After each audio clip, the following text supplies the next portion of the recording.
Hello, I'm Charles Arthur. I'm technology editor at The Guardian. I'm here to talk about the iPhone 5C and 5S. Apple has introduced the 5C, which is its cheap phone. Well, that's what people are calling it, but they say the C is more for color. And it comes in 5 different colors, including this sky blue, there's a lime green, there's a strawberry pink, there's a lemon yellow, and there's a white as well. It also comes with a number of silicone cases. It's made itself of plastic. The plastic is a sort of, it slides around a bit in your hand, but with the case, which is made of silicone, it'd be much more solid. You wouldn't be at any risk of dropping it, I don't think.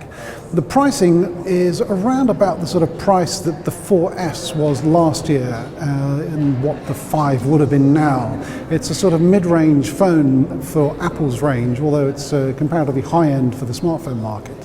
But I think that Apple's going to sell a lot of them, rather as it did with the iPod mini when it offered that in a number of different colors.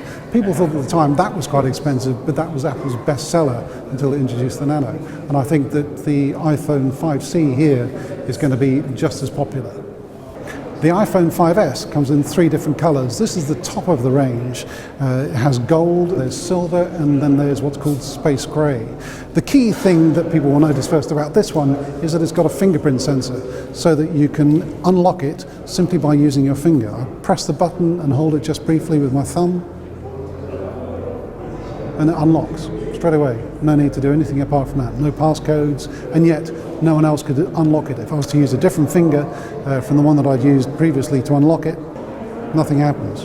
And you can enroll up to 5 fingers. The details are all stored on the device, so no one's going to be stealing your fingerprint details in that sense. One of the ways that the 5S distinguishes itself from the 5C is by having camera specialties. So it has a burst mode where it takes 10 frames per second and then chooses the best of those pictures from the favorites. And it has slow motion video where it shoots at 120 frames per second, and you can then choose exactly which part of the video you want to be in slow-mo and which you want to be at normal speed. So expect to see a lot of this sort of thing on Instagram and Vine in the coming years.